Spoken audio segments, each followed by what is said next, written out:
വീട്ടുജോലികളിൽ നമ്മൾ ഏറ്റവും അധികം സമയം ചെലവഴിക്കുന്നത് ബാത്റൂം ക്ലീൻ ചെയ്യാനാണ്. എന്നാൽ നമുക്ക് തീരെ ഇഷ്ടമില്ലാത്തൊരു കാര്യമാണല്ലേ ഈ ബാത്റൂം ക്ലീൻ ചെയ്യുന്നത്. എത്രയൊക്കെ വൃത്തിയാക്കിയാലും മണവും പോവില്ല, ബാത്റൂം ഒട്ട് ക്ലീൻ ആവുകയില്ല.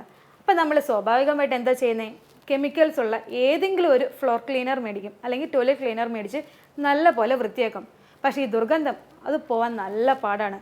അപ്പോൾ നമ്മൾ എന്തിനാ ഇത്ര പൈസ ചിലവഴിക്കുന്നത്? നമ്മുടെ വീട്ടിലുള്ള കുഞ്ഞു കുഞ്ഞു സാധനങ്ങൾ വെച്ചിട്ട് നമുക്കൊരു ടോയ്ലറ്റ് ക്ലീനർ ഉണ്ടാക്കി നോക്കിയാലോ?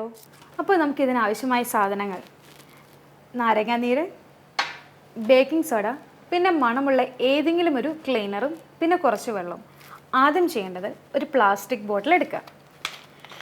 അതിൻ്റെ അകത്തേക്ക് ഒരു നാരങ്ങയുടെ പകുതി ഞാൻ എടുത്തിട്ടുണ്ട്, അത് നമുക്ക് ഒഴിച്ചു കൊടുക്കാം. ഇനി 1 ടേബിൾ സ്പൂൺ ബേക്കിംഗ് സോഡ നമുക്ക് ചേർത്ത് കൊടുക്കാവേ.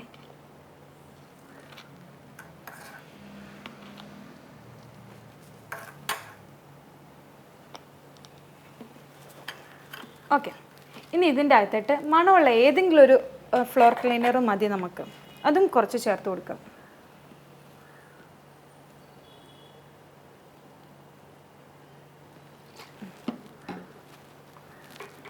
ഇനി നമുക്ക് കുറച്ച് വെള്ളം, ഒരു പകുതി മുക്കാൽ വെള്ളം നമുക്ക് ഒഴിച്ചു കൊടുക്കാം.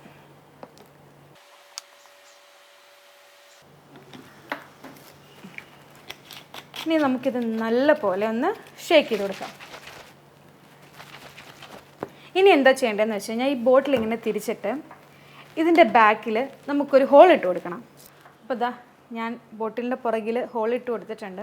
ഇതിനി എന്താ ചെയ്യേണ്ടതെന്ന് വെച്ച് കഴിഞ്ഞാൽ നമ്മുടെ ബാത്റൂമിൻ്റെ ഫ്ലഷ് ടാങ്ക് ഉണ്ടല്ലോ, അതിൻ്റെ ലിഡ് എടുത്ത് മാറ്റിയിട്ട് ഈ ബോട്ടിൽ അതിലേക്ക് ഇങ്ങനെ ഇറക്കി വെക്കണം. ഇങ്ങനെ ഇറക്കി വെച്ചിട്ട് നല്ല താഴോട്ട് ഇറക്കി വെച്ചിട്ട് ലിഡ് നല്ല ടൈറ്റായിട്ട് മൂടണം. എന്നിട്ട് നമ്മൾ ഫ്ലഷ് ചെയ്യണ അനുസരിച്ച് ഇതിൻ്റെ അകത്തുനിന്ന് ലിക്വിഡ് വരികയും ചെയ്യും. ആ സ്മെല്ല് ബാത്റൂം ഫുൾ അങ്ങനെ നിൽക്കുകയും ചെയ്യും. എന്താണേലും നിങ്ങളിതൊന്ന് ട്രൈ ചെയ്ത് നോക്കണം. ഇനി ആ ദുർഗന്ധങ്ങളൊക്കെ ഒന്ന് പൊയ്ക്കോട്ടെ. അപ്പം ഞാനുണ്ടാക്കിയ സാധനം ബാത്റൂമിൽ ഫ്ലഷ് ടാങ്കിലുണ്ടെന്ന് വെച്ചിട്ടുണ്ട് കേട്ടോ.